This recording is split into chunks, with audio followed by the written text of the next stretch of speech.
네, 오늘 이슈 대담에서는 연일 정치권을 후끈 달구고 있는 야권발 반기문 영입론을 진단해 보겠습니다.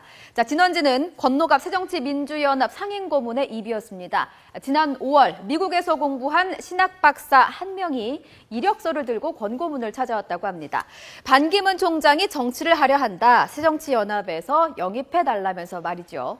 자, 자칭 반 총장의 측근이라는 이 사람 말고도 권 고문은 10월 중순에 2명의 사람을 더 만납니다. 성완종 전 의원과 전직 외교관이라는 사람입니다.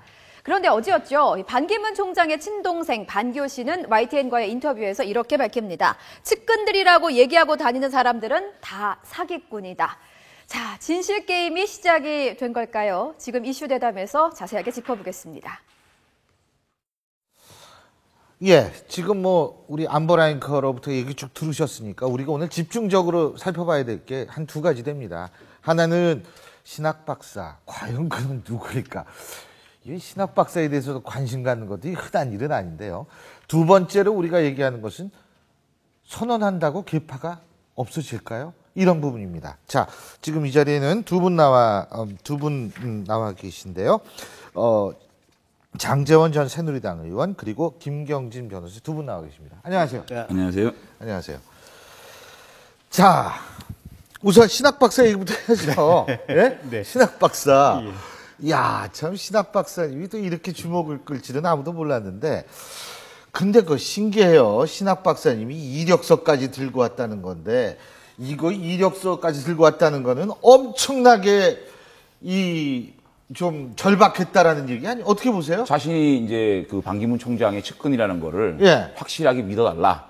그러면서 이제 그 이력서를 들고 갔겠죠. 예. 근데 저는요, 이 지금 그런 신학 박사도 그렇고 전 국회의원도 그렇고 여러분들의 얘기나 나오잖아요. 근데 반기문 총장 논란에 가장 핵은 반기문 총장 아닌가 이런 생각이 들어요. 아, 그렇죠. 물론 이제 친박 쪽에서 먼저 이제 띄웠지만은 결국은 반기문 총장이 그 유엔 대표부에서 그 선긋기라고 그럽니까? 그래서 얘기를 했는데 저는 제기에는요. 반기문 총장의 그 해명이 2006년도 이후에 보자. 2016년도 이후에 보자. 예. 그러니까 그 사실은 그 측근들 얘기는 아니다. 예. 대망론에 대해서는 알 수가 없어도 본인이 진짜 안 나올 것 같으면 얘기하면 돼요. 나 진짜 안 나간다. 아, 그리고 내가 나가면 성을 간다. 아, 그러니까 난 절대 안 나가니까. 내가 앞으로 반기문이 아니라 내가 앞으로는 박기문이 된다. 이렇게 얘기하면 그런 되는 거 소리 아니에요? 해버리면 문제는 싹 수그러들잖아요. 네. 그런데 본인이 오히려 반기문 논란에 해결된 거 아닌가. 저는 먼저 이렇게 좀 분석을 합니다. 예. 우리 김 변호사님. 저도 지금 장 의원님 말씀대로 반 총장께서 조금 즐기고 있는 것이 아닌가. 그리고 유엔 사무총장 될 정도라면 실은 보면 뭔가 성취의식이라든가 목표를 달성해야겠다는 집념은 보통 사람이 아닌 거거든요. 네. 근데 저 나이 됐다고 그래서 그럼 어떤 권력욕이라든지 뭔가 일하고 싶은 욕망을 과연 포기할 수 있을까? 이력서까지. 예. 아니, 근데 저 이력서는 반기문 총장 이력서가 아니래요. 아니에요. 예, 그러니까, 본인의 이력서에 날 그 믿어달라. 근데 이제 권노갑 고문께서 얘기하신 부분은 사실은 저 부분은 정치 팔단들의 노름에 지금 국민들이 놀아나고 있는 것이 아닌가라는 생각에. 그래도 이력서는 갖고 왔으니까 갖고 왔다 그랬겠죠. 이력서 얘기는 이거 쉽게 나올 수 있는 얘기가 아닙니다. 아니 근데 권노갑 고문이나 이제 그 박지원 의원 같은 경우에 네. 본인들이 이제 그 누가 찾아왔더라 혹은 또 누구라 전화가 왔는데 그렇게 얘기를 하더라 이렇게 탁 띄우면 예. 정치적으로 어떤 파장이 있을지 다 아는 거 아닙니까? 네. 다 선수들인데. 예. 그럼에도 불구하고 이게 띄운 거는 저는 그래요. 이게 그 백전노장들이 지금 그렇게 띄워놓고 나니까 각종 팬클럽이다, 포럼이다, 산악회다. 지금 그 대선 지지자, 대권 후보가 강력하게 부각이 되면 어떤 일이 벌어지는지 잘 아시잖아요. 네, 그 다음에 또 정치 테마주라는 게 지금 난립니다. 웃기지도 않아요. 차병원 관련주가 지금 들썩들썩 한답니다. 왜요? 차병원에서 반기문 총장이 2006년도에 예. 신체 검사 받았답니다. 그리고 반기문 총장 고향에 본사 있다, 공장이 있다, 그래서 들썩들썩 하고요. 그 반기문 총장 단골집 혹시 아세요? 어디 음식점? 아니, 저는 잘 모르겠는데. 거기도 대박나겠네. 아니, 그러니까 이게 그런 파장이 있는 걸 알면서도 이게 권노갑 그 고문님이나 박지원 의원께서 이렇게 말씀하시는 정치적 의도는 충분히 이해합니다만 그럼에도 불구하고 정치적 원로로서 또 정치계의 어떤 이런 유력한 분로서 좀 점잖지 못한 행동 아닌가. 그러니까 이런 생각이 들어요. 저도 똑같은 의견인데요. 권노갑 고문님 말씀을 사실은 개인적으로 안 믿어요. 일단 전 믿어요. 아, 그렇습니까? 안 믿는 이유가 뭐냐면 첫째는 지금 만약에 반기문이 이 새누리당하고 어떤 이제 새누리당 후보로 출마할 것이다라는 그 이미지가 고착화되게 된다면 지금 새정치연합 쪽에서는 일단 반 총장 인기가 워낙 좋다 보니까 그 자체로 새정치연합에 좀 마이너스인 것 같아요. 그 다음에 새정치민주연합 내에서도 어쨌든 이게 비노기가 이 마이너리티 소수자 그룹 아니겠습니까? 소수자 그룹은 항상 판을 흔들어야 되거든요, 기본적으로. 근데 판을 흔들기 위해서는 저쪽 친노 쪽에 대항할 만한 뭔가 구심점 핵이 있어야 되고 그 핵으로 반기문을 우리가 끌어다 쓸 수 있다라는 뉘앙스나 이미지를 계속해서 풍겨야 되기 때문에 아마 그런 의도에서 한 것 같고 저게 과연 팩트에 맞을까? 저는 그 권노갑 고문님이나 박지원 의원의 말은 신뢰성이 갑니다. 그거는 아무리 이분들이 그렇게까지 없었던 일을 지어낼 정도의 그런 정치적 무게감을 가지신 분들은 아니거든요. 그럼에도 불구하고 지금 이것이 먹히는 이유는 반기문이라는 상품성 같아요. 사실은 이분이 대권 후보라서 필요 조건과 충분 조건을 같이 갖고 있거든요. 충분 조건이라 그러면 우리 젊은 사람들이 가장 존경하는 대한민국 한국인 1위예요. 그리고 이분이 교과서에 나오고 처음에 유엔 사무총장이 됐을 때 그 학생들이 중학교 정도 다녔을 거예요. 지금은 유권자입니다. 그러니까 자신의 진영의 대권 후보로 왔을 경우에 이분이 가지는 파괴력이 연세는 좀 많지만 젊은이가 흡수할 수 있는 파괴력이 있거든요. 충청도 그렇죠. 충청도도 그렇고. 충청도. 그러니까 필요 조건이라는 거는 지금 여당 입장에서는 비박계에서는 김무성 대망론이 뜨고 있잖아요. 친박계에서는 지금 후보가 없잖아요. 그런 측면에서 딱 맞춤형이죠. 그다음에 친노계에서는 안희정 지사, 문재인 의원이 있지만은 지금 비노계에서 동교동계에서는 없지 않습니까? 그러니까 권노갑 고문이나 박지원 의원이 띄우는 거고. 그러니까 필요 충분 조건이 너무 맞으니까 권노갑 고문이나 박지원 의원 말이 먹히는 거예요, 지금. 그리고 그분이 만났다는 분들이 저는 없다고 보지는 않아요. 그런 분들이 분명히 많습니다. 제가 알기로도 전직 의원이나 고위 관료, 그다음에 외교부 출신들, 뭐 광기문 총장 외교부 장관 때 꽂았던 여러분들이 실제로 포럼을 만들고 활동을 하고 있는 건 사실입니다. 그러다 보니까 점점 이게 에스컬레이트 되는 거죠. 그런데 이런 현상은 결코 뭐 좋은 현상은 아니라고 봅니다. 물론 그러니까 지금 그러니까 사실은 이제 반 총장께서 구름 위에 떠 있는 이 상황에서 보면 지금 상총가인데 사실 구름 밑으로 딱 내려오는 순간 저분도 어떻게 될지 몰라요. 그러니까 가령 지금 새누리당 내에서 친박계로 자리매김을 하는 순간 지금 비박계 쪽에서 집중 어떤 공격 타겟 대상이 될 거 아니에요. 그다음에 새정치연합 쪽에서 가령 뭐 비노계로 자리매기는 순간 친노계하고 지금 대립 구도가 될 거 아니에요. 그러니까 당 내에 안착하는 것도 문제고 그다음에 한국 사회의 구체적인 뭐 현실들 있지 않습니까? 지금 가령 뭐 오늘도 뭐 기초연금이라든지 뭐 여러 가지 지금 뭐 무상급식 뭐 이게 예산 이쪽으로 빼가지고 지금 누리과정으로 뭐 예산 돌려야 된다 이런저런 얘기인데 그런 얘기를 지금 딱 어느 순간에 맞닥뜨리게 되면 저분이 사실 얼마만큼 하실 얘기가 있을지. 근데 지금 김 변호사님 말씀하시는 것처럼 많은 분들이 그 얘기를 해요. 하늘에 있다가 땅에 땅 내려오면. 근데 반기문 총장은 전 조금 다를 수도 있다고 보는 게 박근혜 대통령의 변수가 있어요. 그러니까 전 항상 얘기하는 게 현재 권력과 등진 미래 권력은 한 번도 없었어요. 그렇기 때문에 현재 권력과 등지지 않고 또 현재 권력도 정권 재창출에 관심이 있고 이렇게 되면 박근혜 대통령도 반기문 총장에 대해서 관심은 가질 수 있지 않나 저는 그렇게 생각하거든요. 그러면 당내 분위기는 저는 그 새누리당 내 분위기는 달라질 수 있지 않을까라는 생각을 지금 하거든요. 많은 분들이 그 반기문 총장이 결국은 났으면은 고건 씨나 뭐 제2의 고건이다, 제2의 안철수다 얘기하지만 저는 간단치 않다고 봐요. 첫째는 2016년도 말까지 이분은 한국 정치로부터 욕도 안 먹거니와 한국 정치에 간섭할 수도 없어요. 그렇다면 충분히 보호되는 사람입니다. 정치권에서 신상 털기나 이런 모든 부분에서 보호가 되거든요. 그러면 2016년도 말에 임기 마치고 돌아오면 1년밖에 안 남습니다. 바로 레이스 들어가요. 두 번째는 반기문 총장 친박들 입장에서는 반기문 총장은 박근혜 대통령한테 전혀 문제가 되는 지지율이 아닙니다. 이명박 대통령 때 박근혜 그 현 대통령이 40%량 지지율이 나오니까 이명박 정부가 박근혜 대표하고 협의를 안 하면 정국 운영이 안 됐잖아요. 살아있는 여의도 대통령이었거든요. 그런데 반기문 총장 같은 경우에는 아무리 지지율이 40% 60% 가도 박근혜 대통령한테 위협이 안 됩니다.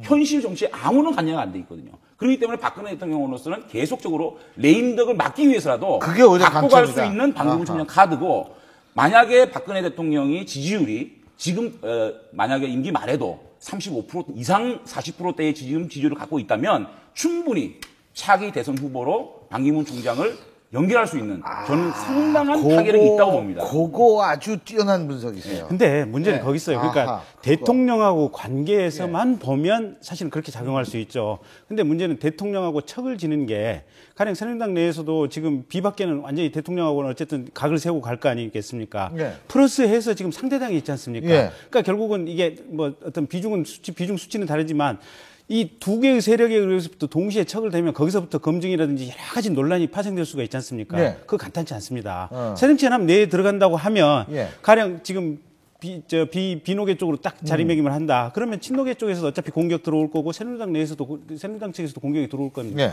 그러면 본인이 과연 지금 정치 경험이 없었던 사람이 얼마만큼 그걸 감내할 수 있을 것인지 예. 그리고 현실 조직에 얼마만큼 조직을 만들어서 접근할 수 있을 것인지 그게 쉽지 않습니다. 근데요, 그렇게 볼 수도 있지만 저는 조금 다르게 보는 게 우선은요, 반기문 총장이 가지고 있는 캐릭터가 젊은 층까지 흡수할 수가 있거든요. 네. 그렇다면 당 조직만 없으면 대통령 선거라는 건 결국은 보수 진보와의 맞대결이거든요. 1대1. 예. 그렇다면 박근혜 대통령이 가지고 있는 상징성이라는 거는 예. 새누리당 지지율의 80% 이상이 지지를 하고 있어요. 그러니까 보수의 아이콘 중에 아이콘이 박근혜 대통령입니다. 예. 이분이 만약에 보수의 어떤 정통성의 부분을 반기문 총장에 씌워준다면 그리고 친박이라는 조직을 박근혜 조직을 씌워준다 그러면 만약에 새누리당의 후보로만 등장한다 그러면은 표의 확장성이라는 거는 젊은 층까지 갖고 있기 때문에 새누리당으로서는 가장 좋은 카드일 수도 있다. 저는 이렇게 보는 거죠. 예.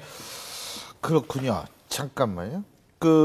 저희가 지금 요 얘기는 일단 여기 잠깐 중단을 하고요. 뭐를 해야 되냐면 지금 최민희 의원하고 저희가 전화 연결을 시도를 하려고 합니다. 뭐냐면 헬스 기구 있죠, 이거 신문에서 보셨죠, 이거? 8,800만 네, 원어치. 8,800만 원어치. 근데 이거를 어떻게 바라봐야 되는지 이 부분에 대해서 간단하게 한마디씩만 좀 들어보시죠. 아니, 운동하는 거 문제는 없지 않습니까? 예. 어떻게, 제가 먼저 얘기하시니까. 아니, 우선 대통령께서 운동하는 건 문제가 없어요. 네. 근데 왜 굳이 지금 전체적인 흐름을 보면 대통령 독점적으로 사용하기 위한 어떤 헬스 장비 구입인 것 같아요. 근데 최초에 청와대 내부에서 얘기했던 것처럼 청와대 직원들이 전부 쓴다면 얼마나 좋았을까? 예. 아니면 그 안에 청와대 경호실이 있는데 경호실 안에 틀림없이 헬스장이 있을 거란 말이에요. 예. 경호실에 헬스장을 이용했으면 얼마나 좋았을까? 그런 생각이 첫 번째 하나 들고 그 연결된 맥락에서 지금 공기업 같은데 도덕적 해이가 굉장히 심하다고 꾸짖고 있고 공기업 개혁해야 된다고 대통령이 얘기하시잖아요. 이것 역시 일종의 도덕적 해이의 연장선에서 볼 수 있는 측면이 있지 않을까. 예. 두 번째, 만약에 지금 박원순 시장이 8,800만 원어치 헬스 기계를 시장실에 드러났다. 그러면 우리 언론이라든지 지금 새누리당 안에서 지금 이게 똑같은 반응을 보였을까? 그러니까 어떻게 보면 관점의 일관성이라는 측면에서 우리 사회가 좀 생각해 봐야 될 필요성이 있다. 그 얘기 드리고 싶습니다. 알겠습니다. 자꾸만 박원순 시장하고 박근혜 대통령 자꾸 비교하는 우리 김경희 변호사님 자꾸 그러시는데 어쨌든 저는 원론적으로 예. 본질은요, 대통령의 건강이 굉장히 중요합니다. 그렇기 때문에 대통령이 일반 어떻게 직원들하고 같이 헬스할 수도 없고요. 그래서 경호 문제도 있고 하기 때문에 헬스하는 건 문제가 없어요. 다만 이 문제는 뭐냐면 청와대의 보안주의, 비밀주의, 또 너무 대통령을 감싸는 거 이런 것들이 결국은 난 문제라고 보고요. 예. 그렇잖아요. 윤천주시 행정관 문제도 그래요. 예. 부속실에 여직원 하나라면서요. 그런데 그거를 굳이 이재만 씨가 나와가지고 민원 담당이다 그렇게 얘기한다거나 또 김기춘 비서실장 같은 경우에 이건 확인해줄 수 없다. 아니 대통령의 건강이 국가의 아니다. 좀 궁색하지 않아요. 근데 문제는 저는 이랬으면 좋겠어요. 대통령이 좀 더 국민하고 가까이 가려 그러면 대통령의 스카프나 대통령의 브로치가 국민들의 사랑을 받고 대통령이 또 어떤 운동을 하나 이런 것들이 국민들의 사랑을 받을 수 있는 그래서 좀 열려있는 예. 대통령이었으면 좋겠다. 이런 아쉬움이 있는 거죠. 예, 알겠습니다. 자, 그러면 청와대가 구입한 운동기구와 직원과 기자를 위한 것이라는 이재만 총무비서관의 발언은 거짓이다. 이렇게 얘기를 하면서 국회 운영위원회에 고발하신 분이죠. 새정치민주연합 최민희 의원 연결합니다. 최 의원님. 안녕하세요. 네, 안녕하세요. 네. 고발을 요청하신 거죠? 그죠? 그렇죠. 국감장에서 위증을 하게 되면요. 예. 그건 이제 제가 운영위원장께 예. 이재만 비서관을 고발하자. 예. 네, 이렇게 제안을 사적으로 했고요. 이제 예. 공식적인 절차를 밟아야 하는 단계입니다. 그렇군요. 그러니까 우리 최 의원께서는 확신을 하시는 거죠? 이 운동기구는 기자와 직원을 위한 것이 아니다. 네, 저희가 조달청에서 받은 자료에 따르면요. 예. 그 납품 장소, 사용 장소가 본관으로 적시되어 있습니다. 예. 근데 다 아시겠지만 본관은요. 아무나 그렇게 드나들고 운동할 수 있는 데가 아니거든요. 예. 네. 그렇다면은요, 우리 최 의원께서는 지금 대통령이 운동한다는 사실 자체 이거에 대해서 부정적인 견해를 갖고 계시는 건 아니죠? 아닙니다. 저는 그죠? 대통령께서 운동을 열심히 하신다면 예. 그건 정말 좋은 일이고 국민들께 뭐 얘기하면 국민들도 정말 박수칠 일이라고 생각합니다. 그리고 대통령께서 특수한 운동기구를 쓰신다고 해도 저는 국민들께서 양해하실 거라고 생각합니다. 예. 이번 문제는 운동기구를 뭐 샀다, 운동한다 이런 문제가 아니고요. 예. 우선 유명 트레이너를 3급 행정관에 임명했다는 것. 예. 이게 타당한 인사였냐는 것. 이게 하나 있고요. 두 번째는 운동기구를 사놓고 안 샀다고 자꾸 거짓말하는 것입니다. 예. 예, 핵심은 이 두 가지고요. 예. 그래서 제가 정말 답답해서 국감 때도요. 제발 그냥 샀다고 인정해 주시고 예. 그 유명 트레이너여서 할 수 없이 상급을 줬다. 이것도 조금 과했지만 양해해달라고 말해주면 안 되겠느냐. 이렇게 거의 얘기를 끝내려고 부탁까지 했는데 끝까지 거짓말을 하셨지요. 네. 예, 잘 알겠습니다. 네. 어쨌든 지금 김기춘 실장은 그 대통령의 해수기가 안보상 밝힐 수 없다. 근데 이 안보상, 이 안보일 수도 있고 보안이 좀 필요한 거는 아니겠어요? 그죠? 청와대에서? 예, 저는 청와대가 그런 측면은 양해를 하시는 거 아니겠습니까? 일단 안보 때문에 헬스 기구를 샀다는 걸 밝힐 수 없다. 예. 이 부분은 논리의 비약이라고 생각하고요. 예. 그다음에 또 하나 더 큰 문제가 있습니다. 그렇게 중요한 문서였다면 문서 관리를 제대로 하셨어야죠. 제가 받은 그 조달청 문서에 대외비도 없었고요. 예. 2급 비밀도 없었습니다. 그러니까 그냥 문서를 일반 문서로 분류해 놓고 그러니까 조달청은 저희가 요청하니까 준 거고요. 예. 그래 놓고 이제 와서 왜 줬냐 이렇게 하는 건 저는 정말 이렇게 청와대가 문서 관리를 허술하게 하는지 이 부분도 실망스러운 부분이었습니다. 예, 잘 알겠습니다. 저희가 네. 이 부분을 좀 더 열심히 지켜보겠습니다. 오늘 말씀 여기까지 듣죠. 고맙습니다. 네, 고맙습니다. 예, 지금까지 새정치민주연합의 최민희 의원이었고요. 자, 지금 시간이 거진다 돼서 한마디씩만 문재인 의원의 계파 해체 발언 어떻게 보시는지 한마디씩만 들어보죠. 일단 워낙 답답하니까 지금 그런 얘기를 했고요. 근데 이제 친노 말로 계파 해체됩니까? 글쎄 말입니다. 결국 본질은 그거겠죠. 계파라고 하는 것이 공천권을 어떻게 행사하느냐고 이제 직접적으로 연결된 문제니까 공천을 제대로 할 수 있는 방식을 마련하면 자연스럽게 계파가 해체되지 않을까 싶습니다. 근데 저는 문재인 의원이 지금 계파 갈등 문제나 친노 패권주의나 이런 그 당내 새정치연합 내의 친노 문제에 대한 근본적인 문제의식에 문제가 있다고 봐요. 근본적인 문재인 의원이 근본적으로 문제의식에 문제가 있다고 보는 게. 그렇군요. 그렇잖아요. 이게 어떻게 프레임입니까? 프레임으로 덮어 썼다는 얘기인데, 그건 비약이에요. 그건 친노가 있다는 거는 리얼 팩트입니다. 그거는 실체고요. 친노의 패권주의와 친노가 있다는 거는 제가 주구장창 설명할 수 있지만은 지금 시간이 없다 그러니까 그러한 그 시각으로, 그러한 문제의식으로는 새정치연합의 계파 갈등 해소 못합니다. 예, 아니 두 분 나오시니까 제가 아주 방송 진행하기가 편해요. 말씀들을 워낙 재밌게 잘하시니까 시간이 후딱 갔습니다. 오늘 말씀 여기까지 듣죠. 고맙습니다. 감사합니다. 고맙습니다. 예.